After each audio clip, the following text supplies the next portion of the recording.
So how about Jose Fernandez? The 20-year-old threw a Picasso Monday, allowing just 2 hits and a walk over 8 shutout innings, striking out 10.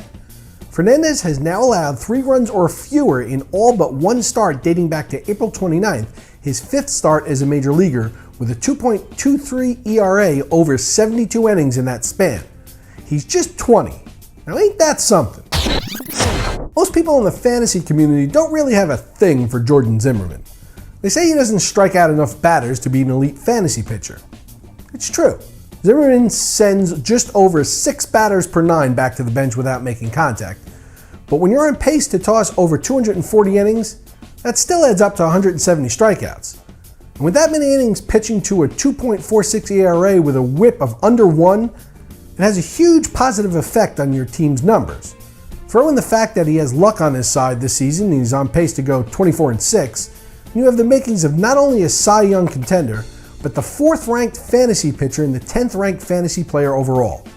Not too shabby for a pitcher the pundits don't like. The Brewers are likely to be sellers at the trade deadline, and Yovani Gallardo owners have been hoping that he'd get traded to a contender, thinking that with a better supporting offensive and defensive cast around him, he'd pitch better and his chances of winning games would increase. But I don't think he wants to leave Milwaukee.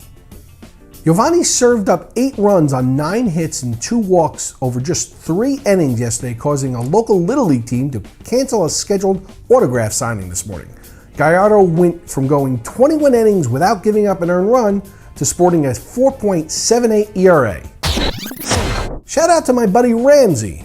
Matt Dominguez has been moved up in the lineup to the 6th spot from the 8th spot where he'd been most of the year.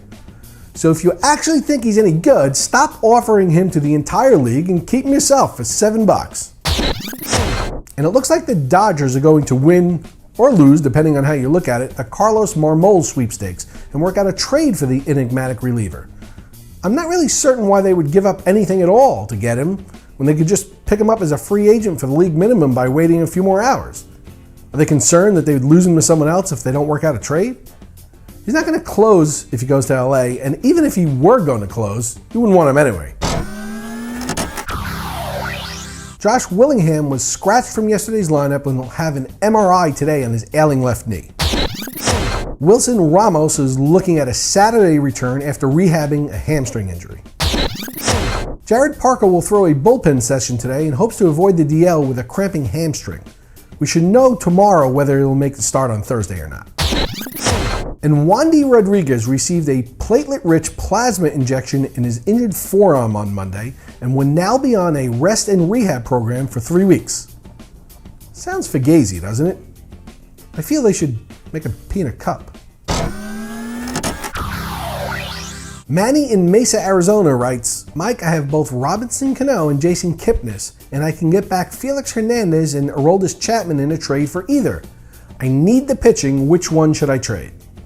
Manny, it's a toughie. Cano is going to end up with more home runs, but Kipnis will have significantly more stolen bases. Now, given that the stolen base margin will be so much greater than the home run difference and all the other stats will be relatively the same, I'd hold on to Kipnis. All the talk on whether Yasiel Puig should be an all-star led me to a Twitter discussion with viewers on the logjam of AL All-Stars at the third base position. Miguel Cabrera is going to be the starter, there's no argument there. But there are plenty other worthy all-star candidates as well. Take a peek at the stats of Josh Donaldson, Evan Longoria, Manny Machado, and Adrian Beltre. They can't all make it, so surely someone will get snubbed. I hope it's Longoria, I hate that guy. Every time I've had him on my roster, he's always gotten hurt. For RotoExperts, I'm Mike Cardano.